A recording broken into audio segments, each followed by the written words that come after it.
Buenas noches, bienvenidos a una nueva entrega de Toque Final.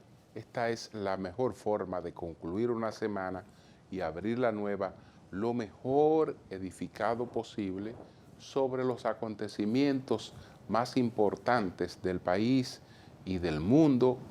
Reiterar nuestra solidaridad con el candidato presidencial del PLD, alcalde de Santiago, y toda su familia por la pérdida de su madre. Él recibió pues la solidaridad de gran parte de la sociedad, de sus compañeros de partido, pero también de todo el liderazgo político del país y del liderazgo empresarial.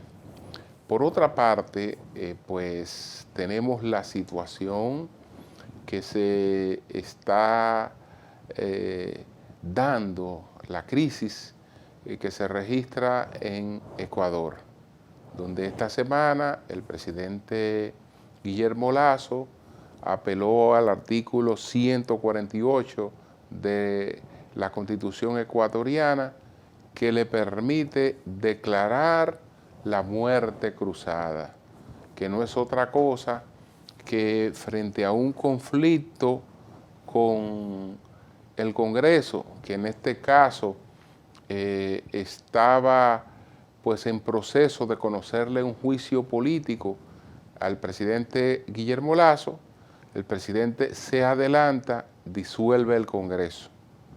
Al disolver el Congreso, también está declarando el fin del Ejecutivo.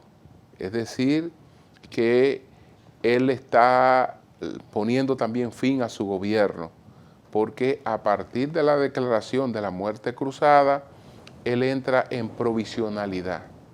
Se queda como presidente provisional del país hasta tanto se celebren unas nuevas elecciones que no deben exceder más allá de los 6 meses.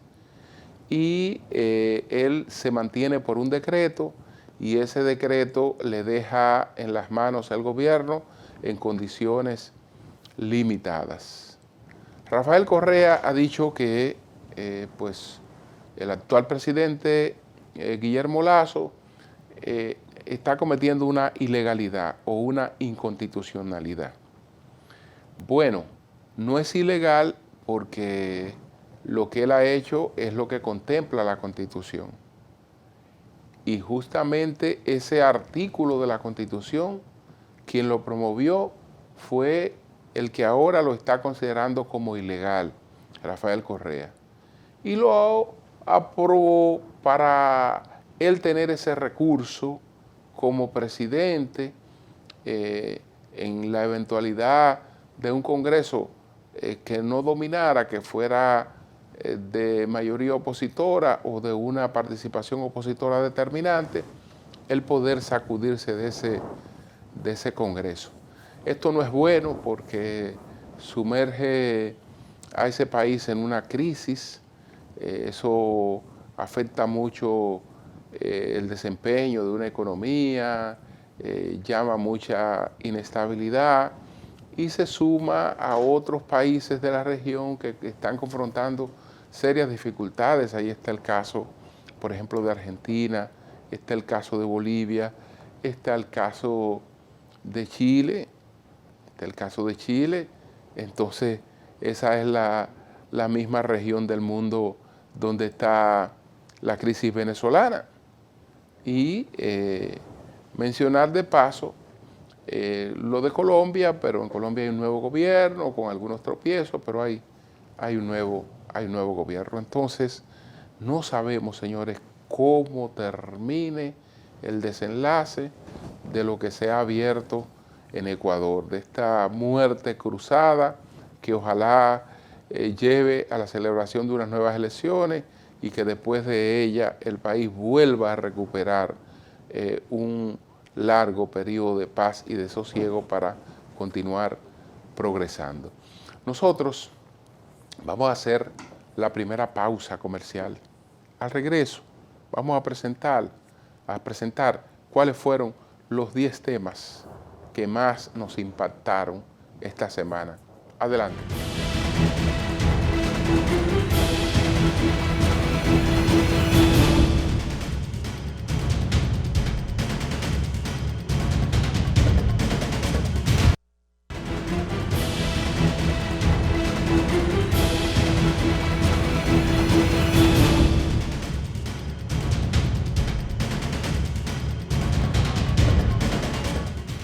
La Organización Mundial del Turismo, su Consejo Ejecutivo, se reunió esta semana en nuestro país.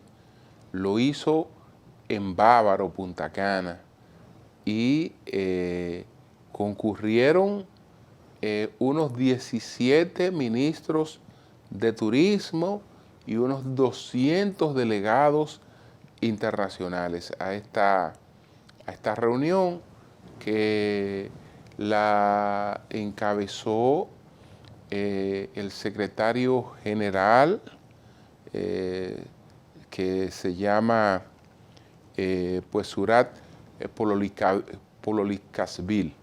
Encabezó pues esta reunión, que muestra primero el sitial donde nosotros nos encontramos, la altísima valoración con que cuenta la República Dominicana en el mercado turístico, y además la oportunidad para debatir un tema común, por lo menos para la región, que es el del sargazo, y ver cómo abordamos, tal y como solicitó la República Dominicana, medidas de conjunto para abordar este tema. Señores, vamos a presentar de inmediato cuáles fueron las 10 informaciones de mayor impacto esta semana. Adelante.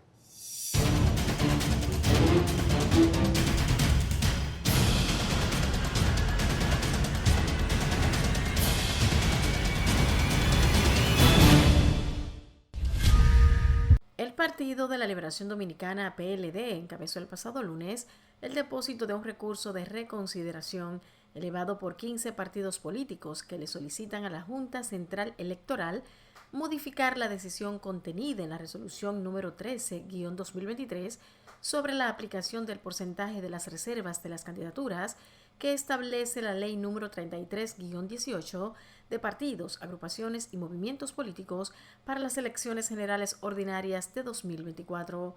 Con el recurso presentado, los partidos políticos firmantes procuran que la resolución dictada en fecha 8 de mayo de 2023, en virtud del artículo 58 de la ley número 33-18 y del artículo 136 de la Ley Orgánica de Régimen Electoral, se reconozca que los partidos, agrupaciones y movimientos políticos están habilitados para reservar a su conveniencia y oportunidad y por decisión autónoma de su máxima dirección colegiada el 20% del total de las nominaciones a cargos electivos a todos los niveles. En el recurso se explica que la reserva del 20% del total de las nominaciones a cargos electivos a todos los niveles es el criterio que se ajusta al texto de la ley número 33-18 y de la ley número 20-23.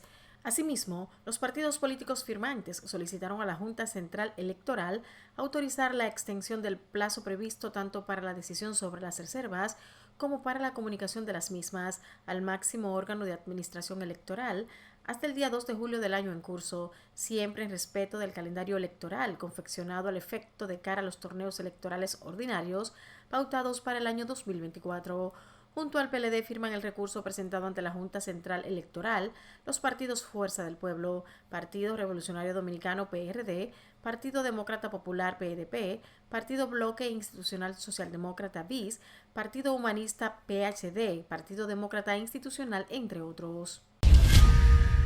Murió el pasado sábado a la edad de 95 años doña Mélida Durán, madre del alcalde de Santiago y candidato a la presidencia de la República por el Partido de la Liberación Dominicana PLD, Abel Martínez, y el diputado Mayobanes Martínez. La dama se encontraba ingresada en el Hospital Metropolitano de Santiago Hunks desde la semana pasada. Tras conocer la noticia del fallecimiento de la señora Mélida Durán, figuras de la vida política nacional y otros sectores acudieron a redes sociales como Twitter para mostrar su solidaridad a los hijos de la dama y colgar palabras de apoyo en este momento tan difícil, mientras otros acudieron a la funeraria a solidarizarse con la familia Martínez Durán. El presidente Luis Abinader acudió a la funeraria del Parque Memorial Fuente de Luz en Santiago para expresar sus condolencias al alcalde de esa provincia por la muerte de su madre. El mandatario arribó al Parque Memorial Fuente de Luz alrededor de las 11 de la mañana, donde permaneció por espacio de unos 20 minutos para expresar su solidaridad con la familia Martínez Durán. Asimismo, el expresidente Leonel Fernández acudió al cementerio Parque Memorial Fuente de Luz a dar sus condolencias al candidato presidencial por el PLD y alcalde de Santiago por la muerte de su madre. El exgobernante y presidente del partido Fuerza del Pueblo expresó que se trasladó a Santiago a darle el pésame al amigo, como calificó a Martínez. El también expresidente Danilo Medina manifestó su solidaridad. Nuestras condolencias a los estimados compañeros Abel y Mayovanes Martínez, así como al resto de hermanos y familiares por el fallecimiento de su querida madre, doña Mélida Durán. Que Dios la acoja en su seno y dé consuelo a sus seres queridos. Los acompañamos en sus oraciones, escribió en su cuenta de Twitter. Por su parte, la primera dama Raquel Arbaje expresó su solidaridad al candidato presidencial por el PLD a través de su cuenta de Twitter. Perder a la madre nos deja sin el más leal y entregado de los amores. Expresamos a Abel Martínez nuestra más sincera solidaridad por el fallecimiento de doña Mélida Durán. Que Dios la acoja en su seno y que en su inmensa misericordia dé paz a los suyos, manifestó. Asimismo, la vicepresidenta de la República, Raquel Peña, también lamentó la partida de la señora Durán. Mis sentidas condolencias a Abel Martínez por el fallecimiento de su querida madre, la señora Mélida Durán. Oro para que Dios le brinde a toda la familia su consuelo y fortaleza en este momento de dolor externo. Otros que expresaron sus condolencias a través de Twitter fueron Eduardo Estrella, presidente del Senado, Alfredo Pacheco, presidente de la Cámara de Diputados, así como el presidente del Tribunal Constitucional, entre otros. El ministro de Medio Ambiente y Recursos Naturales, Miguel Seara Hatton, denunció que a su llegada a esa institución se encontró con la situación de un periodista que manejaba una nómina por más de $1 millón. El titular de ese ministerio destacó que ese grupo de personas no trabajan para la institución, sino para ese periodista, que de acuerdo con el ministro es reconocido y habla todos los domingos en televisión. Seara Hatton realizó esas declaraciones mientras daba a conocer que al menos 600 personas han sido desvinculadas desde su llegada al ministerio porque estaban cobrando sin trabajar. De inmediato, el periodista Guillermo Gómez respondió a las declaraciones del ministro de Medio Ambiente, quien reveló durante una entrevista que a su llegada a esa dependencia encontró que un periodista, cuyo nombre omitió, manejaba una nómina que superaba $1 millón. Este sinvergüenza de Miguel Seara, este irresponsable, debió haber mencionado mi nombre. Era a mí que se refería, dijo el conductor del espacio televisivo Aeromundo. Gómez reiteró que este sinvergüenza sabe muy bien que eso es falso. Igualmente sostuvo que, al parecer, Seara Hatton quiere asesinar moralmente a Orlando Jorge Mera.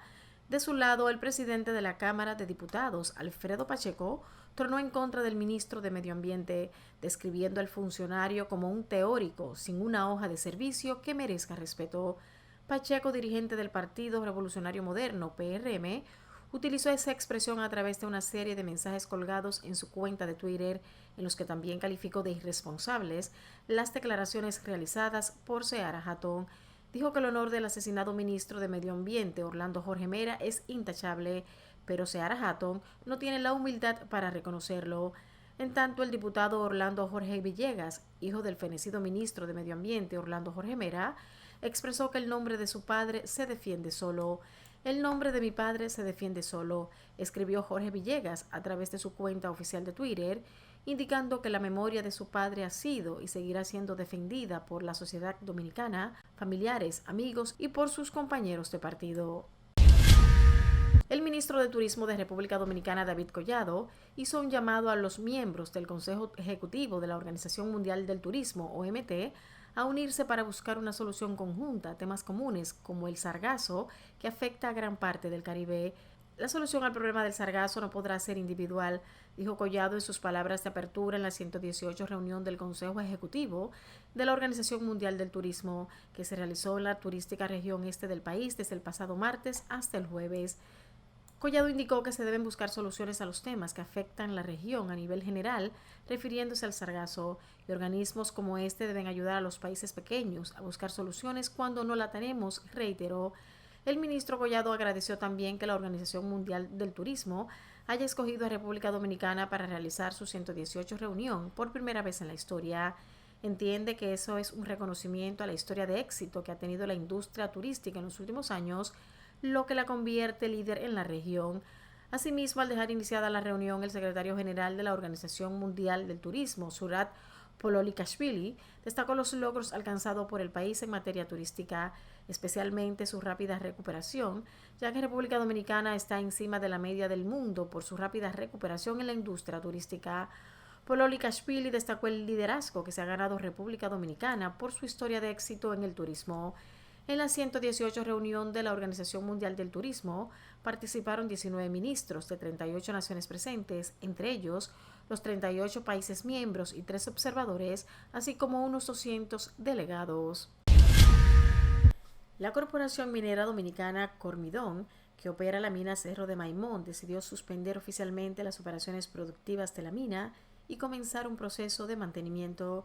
La decisión fue tomada por los accionistas de la empresa a raíz de la situación extrema y de fuerza mayor en que se encuentra la empresa y los fines de salvaguardar la integridad de sus empleados y de las operaciones futuras. El sindicato paralizó las labores en la mina desde el lunes 8 de mayo y mantuvo bloqueado el acceso a la misma de forma ilegal. Esto representa pérdidas cuantiosas para la empresa, por lo que la situación se hace insostenible simplemente por la insensatez de un grupo que se niega a aceptar lo que establece el convenio colectivo y el código laboral, ya que en ningún momento la empresa se negó a pagar la bonificación acorde a la proporción del año pasado en que estuvo operando, pues estuvo cerrada casi 5 meses y pagó 18 millones de pesos. Esto afecta gravemente la estabilidad financiera de la empresa y compromete la seguridad de las operaciones futuras. La información la ofreció Paul Maringo, presidente de Cormidón, quien indicó que para tales fines ya han iniciado todos los debidos procesos ante las autoridades competentes. El presidente de Cormidón manifestó que desde el inicio de sus operaciones en el año 2009, Cormidón ha puesto en el centro de cada una de sus acciones a los trabajadores y sus familias. Tiene 14 años sembrando futuro en República Dominicana. Ha generado más de 1.100 empleos en general dentro de la mina. De estos, 710 empleos son directos en Cormidón y el 84% se queda en la provincia Monseñor Noel. Un informe del Departamento de Estado de Estados Unidos asegura que pese a que la Constitución Dominicana establece la libertad de conciencia y culto, el Concordato de 1954 con la Santa Sede designa el catolicismo como la religión oficial del Estado y otorga privilegios especiales a la Iglesia Católica que no se otorgan a otros grupos religiosos. La información está contenida en el reporte República Dominicana, Informe Internacional de Libertad Religiosa 2022, en el que se ofrece además un panorama de la situación que atraviesan las diferentes denominaciones religiosas. Según el Departamento de Estado, los privilegios a la Iglesia Católica incluyen la financiación de los gastos de la Iglesia, incluida la administración y la construcción, las excepciones de visa y las exenciones de los derechos de aduana para funcionarios de la Iglesia. Así también el informe denuncia que los miembros de grupos no católicos continuaron expresando su preocupación con respecto a la preferencia del gobierno por la Iglesia Católica, la falta de protección legal explícita para las iglesias no católicas, más allá de lo que establece la Constitución, y el tratamiento de las iglesias no católicas como organizaciones no gubernamentales, ONG. Los grupos no católicos continuaron afirmando que el gobierno brindó a la Iglesia Católica un apoyo financiero significativo y otros beneficios que no estaban disponibles para ellos, incluida la transferencia de propiedades a la Iglesia Católica, brindando asistencia monetaria para que la Iglesia Católica construya nuevos lugares de culto, indica. La encuesta Latino Barómetro de 2018 destaca que en 1995 un 64% de los residentes en esta nación consultados dijeron ser católicos, mientras en 2017 solo un 48% indicó que pertenece a esa religión, el resto, un 21%, dijo ser evangélico. El juez Rigoberto Sena Ferreras dictó 3 meses de prisión preventiva como medida de coerción contra el abogado Emilio Antonio López Nivar, acusado de violencia de género y agresión física contra su pareja sentimental, la presentadora de televisión Tamara Martínez. López cumplirá la medida de coerción en la cárcel Najayo Hombres. La barra de la defensa de Tamara, quien se encontraba presente en la audiencia, dijo que con la decisión del juez ha primado la sensatez con el fin de salvaguardar la vida de Tamara Martínez. Varios abogados estuvieron apoyando a su colega y atribuyeron el desarrollo del caso a presión mediática. En tanto, miembros del Departamento de Captura de Prófugos del Ministerio Público apresaron a Wagner Taveras, pareja de la comunicadora Amelia Alcántara, quien estaba en rebeldía desde el año 2017, por un caso judicial sobre un accidente de tránsito que le siguen en San Francisco de Macorís, provincia de Duarte. Su detención se produjo luego de que Taveras agotó el proceso legal sobre la garantía económica impuesta en su contra en el Distrito Nacional, donde es acusado de violencia de género en contra de la comunicadora. El Tribunal de Atención Permanente del Distrito Nacional impuso el pasado domingo una garantía económica de 300,000 pesos como medida de coerción a Taveras por el caso de violencia de género. El juez además dispuso contra el imputado presentación periódica y asistencia a un centro conductual. El Ministerio Público apresó y posteriormente sometió a la justicia a Taveras luego de la filtración de un video donde se le ve golpear a la también modelo. Luego de casi una semana de que circulara en redes sociales la historia de Rudy Roberto Santos Ramírez, quien denunció estar detenido de manera injusta por una situación de inclinato con una prisión preventiva que ya se extiende por 3 años, el Poder Judicial emitió un comunicado aclaratorio del caso. El señor Santos Ramírez fue condenado a 5 años de prisión en primera instancia en octubre de 2021 y en la actualidad su proceso se conoce en juicio de fondo luego de que la Corte de Apelación de San Pedro de Macorís anulara la sentencia y ordenara apertura a un nuevo juicio, explicó el alto tribunal. El imputado Santos Ramírez enfrenta cargos por violencia de género, según lo tipificado en el artículo 309, numerales 1 y 3 del Código Penal Dominicano, así como por el artículo 396-B de la Ley 136-03, que crea el Código para la Protección de Niños, Niñas y Adolescentes, específicamente por abuso psicológico contra un menor de edad. El expediente del caso data del año 2020 y se está llevando a cabo conforme al debido proceso de ley establecido en el artículo 69 de la Constitución, así como basado en las garantías procesales contempladas en el Código Procesal Penal. Una joven murió la madrugada del pasado lunes en medio de un tiroteo registrado en un colmado en la comunidad de La Guayiga, en el kilómetro 22 de la autopista Duarte, en el municipio de Pedro Brán. El órgano policial en su reporte oficial indicó que la occisa fue identificada como Arelis Rosaura Almonte Lara, de 21 años, quien sufrió múltiples heridas de arma de fuego ocasionadas por un hombre en proceso de identificación.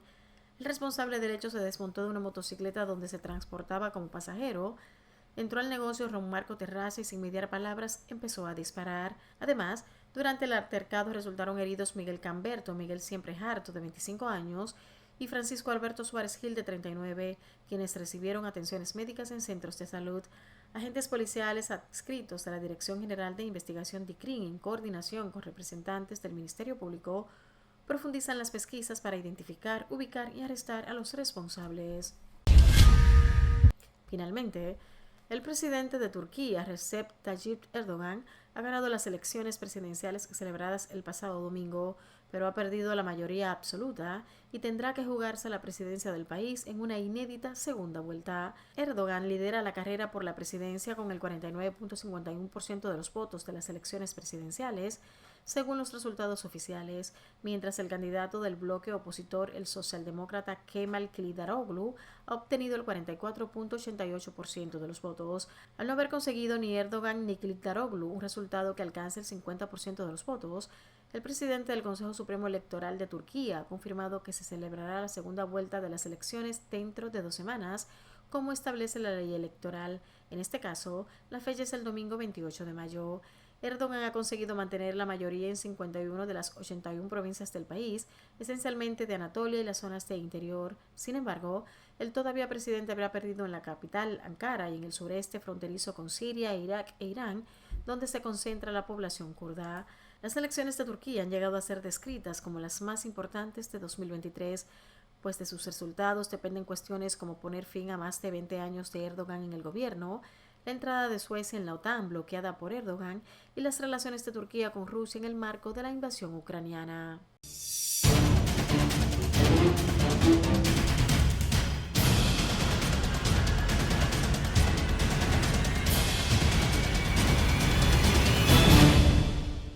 Vamos a una pausa, retornamos en breve.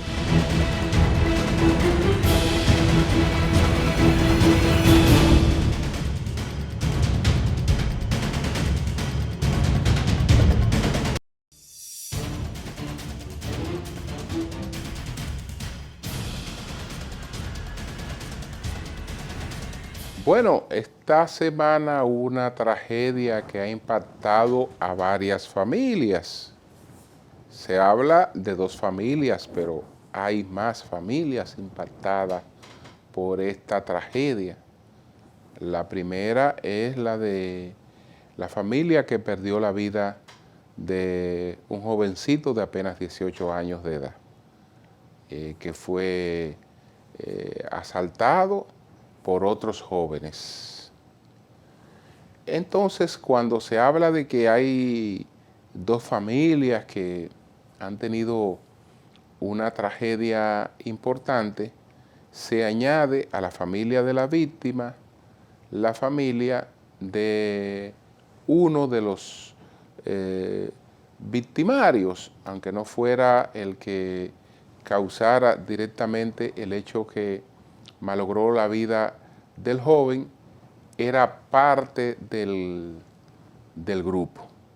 Y ha sido la parte que le ha dado mayor trascendencia al hecho, que le ha dado toda la fijación pública que tiene el hecho, porque su padre es un hombre de fama en los nuevos mecanismos de las redes sociales, y sobre todo una figura muy asociada a la promoción de la música urbana y de los ritmos urbanos.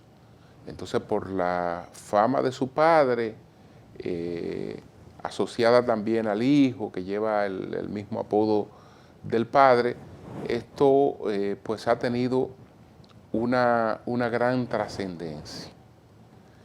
Pero aparte de esto, y aparte también de llamar la atención de que no son 2 familias, porque los otros 2 que actuaron en este hecho también tienen familia. También tienen familia. Pero quiero apartarme de la individualidad de los actores para ver el caso en sentido general. ¿Frente a qué estamos? Bueno, estamos frente a una expresión de la sociedad en la que la razón que es una de las prendas de la modernidad, que la trae la ilustración, y entonces se supone que nos basamos en la razón, en reflexionar sobre las cosas, incluso hacerla ya en función del auxilio de las ciencias, etcétera, y establecer la razón. De la razón hemos en la posmodernidad dado paso a una cosa que es la opinión, que ya importa poco la razón. Y esa opinión está muy asociada con el tema de la imagen. No es tanto lo que yo soy, sino lo que proyecto ser. Porque en la sociedad actual somos por lo menos 2 individuos en un individuo. El individuo que yo soy en realidad y el individuo que mi perfil en las redes proyecta. Entonces vivimos en una agonía por parecernos más al perfil de las redes que a nuestro propio perfil. Y ese perfil de las redes se alimenta de la ostentación. Porque acuérdense que en las redes siempre estamos bien, disfrutando de los momentos agradables de la vida en condiciones de confort. Y esas condiciones de confort no aparecen en la vida diaria porque tienen un costo alto. Entonces, para sustentarla, sobre todo cuando todavía no se está en una edad productiva, porque un joven de 18 años, aunque haga algo de actividad productiva, todavía no está en una edad de estar en el mercado. Se supone que esa es una edad que todavía corresponde al tiempo de su formación. Es un joven que ha terminado el bachillerato y va a la universidad. Todavía está en una etapa de formación, no está en una etapa de producción. Pero sí, los requerimientos actuales te mueven hacia el mercado y hacia la ostentación antes de que estés en capacidad por tus propios medios de sustentarla. Entonces probablemente tendría que terminar en estas desviaciones, componiéndote con amigos, etcétera, para buscar cómo sustentar esa imagen a como diera el lugar. Y entonces ahí se dan estas complicaciones que todo el mundo ha lamentado. En el caso, por ejemplo, de Wesley Vicen Carmona, que es el caso que es a quien más se ha mencionado. Bueno, que este jovencito no actuó directamente, que fueron sus amiguitos, etcétera, etcétera. Bueno, parece que su rol en ese entramado, en esas redes, no era el de la actuación. Parece que no era el de la actuación, porque ustedes saben que se cumplen con roles distintos.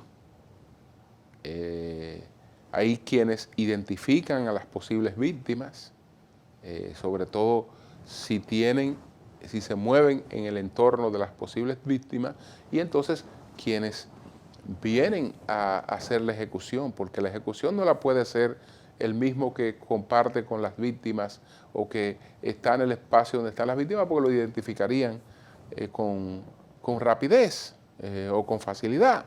Entonces, los que van a actuar, los que van a hacer la otra parte del trabajo, son gente que no son, cuyas caras no hayan sido conocidas ni vistas en el lugar, que no puedan ser identificadas. Y de ahí se da toda esta tragedia que tiene que asimilarse, porque la sociedad no puede esperar otra cosa de ahí que no sea que todo lo que tuvieron que ver con la muerte de este niño paguen por las consecuencias de ese hecho. Hay un mensaje contundente en ese sentido, y la responsabilidad penal es un asunto individual.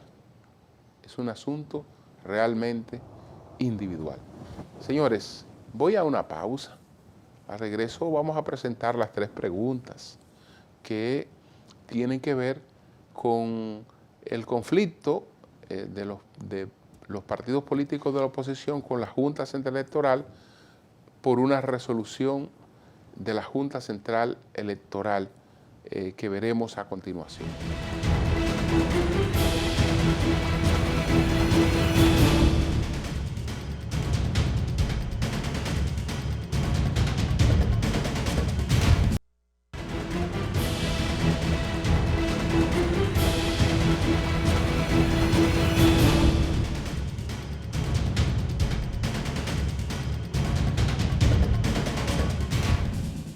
Bueno, tremendo berenjenal el que ha destapado o el que ha creado Miguel Seara Hatton, que confronta problemas de imagen porque no se ha sentido un trabajo eficiente en el Ministerio de Medio Ambiente, ha recibido muchas críticas por ese trabajo que no satisface las expectativas en medio ambiente. Entonces parece que, entendiendo que se le iba a remover o que el presidente estaría dando los pasos para removerlo, él ha querido buscarle una causa a su remoción. Si él se va del Ministerio de Medio Ambiente, no se va por su deficiencia, por la poca capacidad de gerencia que ha evidenciado en ese movimiento, en ese ministerio.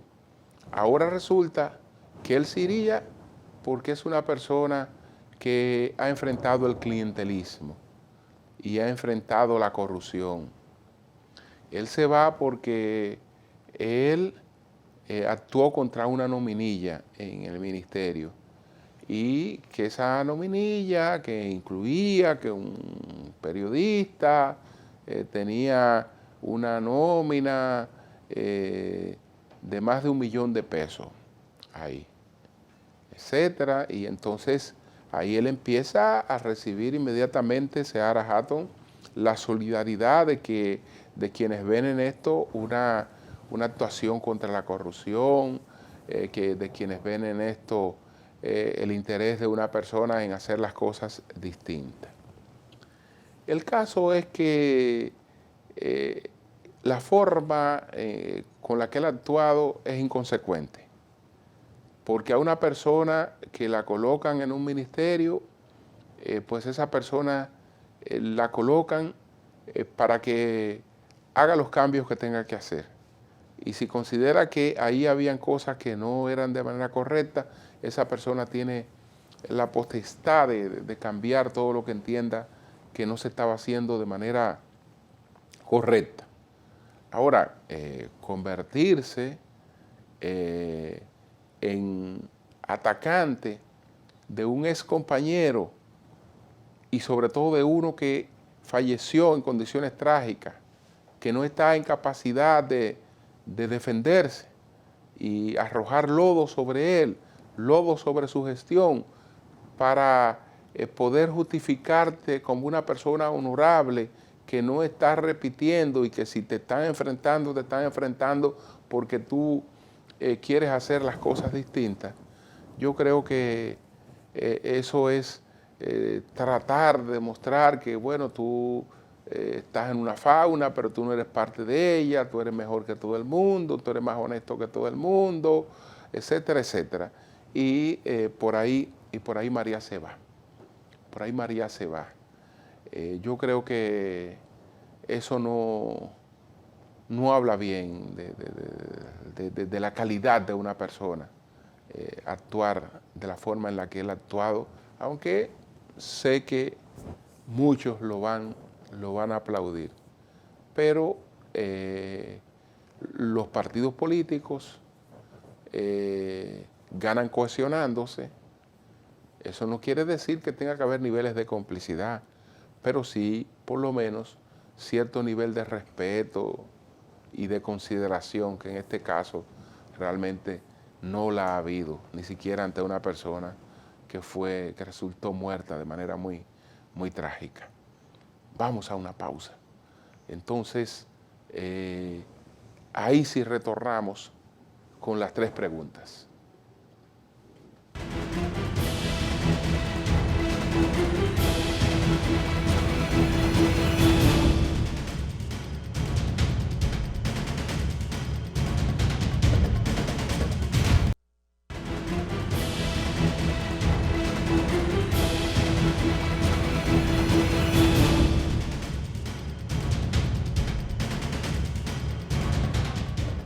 Bueno, señores, vamos a presentar de inmediato las 3 preguntas. Manuel Crespo, quien es el delegado de la Fuerza del Pueblo ante la Junta Central Electoral, responde las 3 preguntas sobre el recurso de revisión que 17 partidos han introducido ante la Junta Central Electoral a una resolución en la que la Junta establece que el 20% de las reservas para candidaturas tiene que hacerse en los distintos niveles de elección.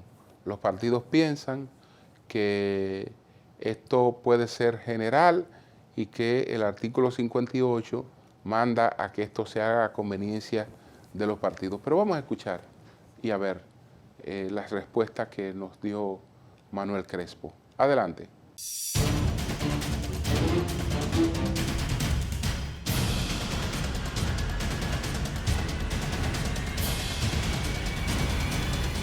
¿En qué basan los partidos opositores el alegato de que la resolución 13-2023 de la Junta Central Electoral es jurídicamente incorrecta?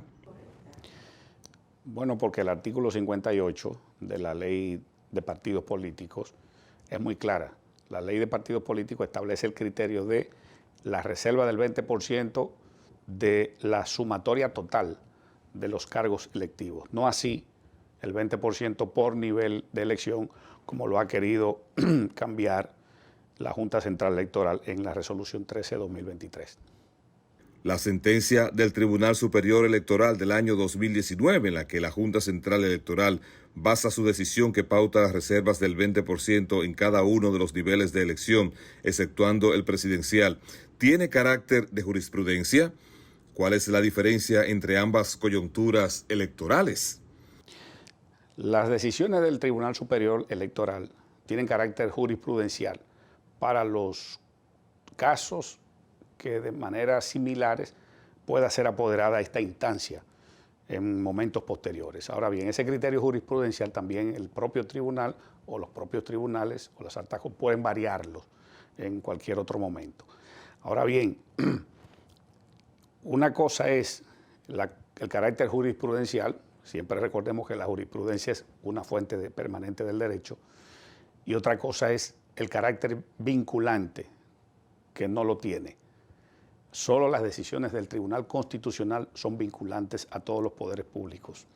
Además de las alegaciones jurídicas, ¿cuáles son las implicaciones políticas de esa resolución?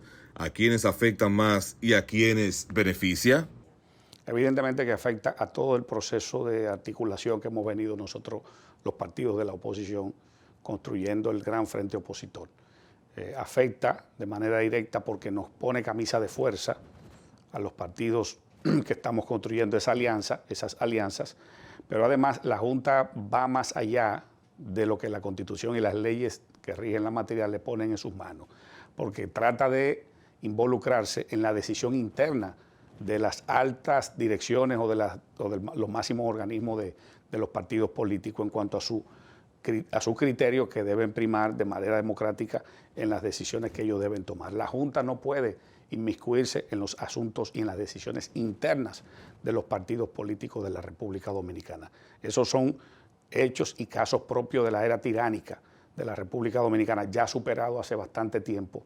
Evidentemente que beneficia al gobierno y al partido de gobierno, que inclusive, dicho sea de paso, el propio partido de gobierno cambió su propio criterio, porque precisamente la famosa sentencia del 2019 en la que la Junta sustenta su adefesio jurídico en esta resolución 13-2023, el PRM en ese entonces fue el que se reservó casi la totalidad de los senadores y fue un precandidato interno del PRM el que impugnó o apoderó al TC a los fines de regularizar esa situación.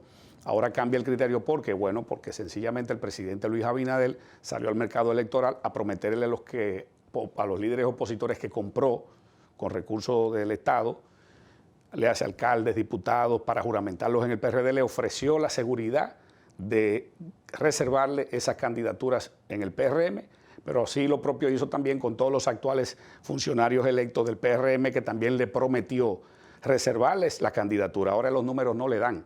Y entonces la decisión de Luis Abinader y del grupo en reelección es tirarle el problema a la Junta para lavarse las manos como Poncio Pilato y decirle a los que le ofreció asegurarle reserva, que fue una decisión de la Junta que no le permitió honrar los compromisos, cuando realmente ellos sabían que no tenían forma de honrar todas esas reservas que ellos le han prometido, tanto a sus propios dirigentes como a los políticos que han salido a comprar, persuadiéndolo en el mercado electoral.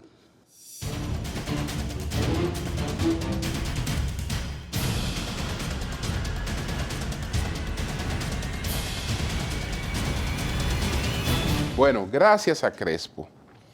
Yo creo que hay un asunto elemental. Hay un asunto elemental que resuelve este tema, porque este tema se resuelve de manera muy práctica. ¿Qué busca el ponerle un tope a las reservas que pueda hacer un partido?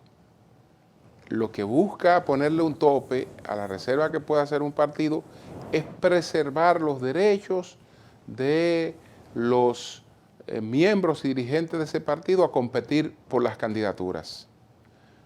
Porque si no están reservadas, pueden competir por las candidaturas. Eso se entiende y es favorable cuando los partidos políticos han decidido que el mecanismo de elección para escoger sus candidatos son las primarias. Entonces, usted solamente puede reservarse un 20% de la candidatura, las otras tienen que llevarla a primarias. Pero ocurre que los partidos tienen libertad para determinar cuál es el método que van a usar para escoger sus candidatos. Pueden ser las primarias, pero también pueden ser las encuestas, o pueden ser asambleas. Entonces, los partidos políticos han escogido esta vez un método en el que ninguno van a primarias para escoger candidatos. No van a primarias.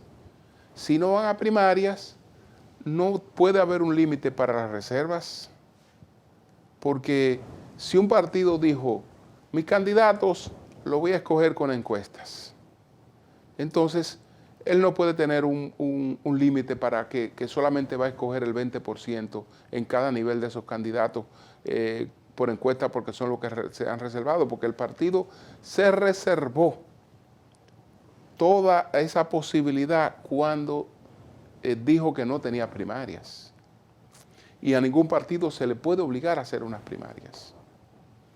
Entonces, yo creo que esa es una de las vías para entender este asunto. Para entender este asunto y tratar de que el clima que nos conduce hacia las próximas elecciones municipales y después hacia las próximas elecciones presidenciales y congresuales no sea un clima turbio, que se vaya llenando de desconfianza y cuestionamientos. Yo creo que puede el arbitraje electoral generar toda la confianza que es necesaria para llevar a cabo su labor de manera exitosa. Entonces, lo ideal es que la Junta vea con cuidado este recurso de revisión de los partidos políticos y trate de armonizar con los intereses de los partidos políticos, porque en definitiva la Junta tiene que tratar de armonizar con los intereses de los partidos políticos, porque las elecciones son los partidos los que participan de ellas. Y ellos todos han establecido que, por lo menos todos los opositores, que el método seleccionado por la Junta Central Electoral no es un método que esté justificado en términos legales. Está basado en una sentencia del Tribunal Superior Electoral que tenía un efecto interpartes. Entonces se le está dando un efecto de jurisprudencia que realmente esa decisión no la ha alcanzado, no la tiene. Señores, buenas noches.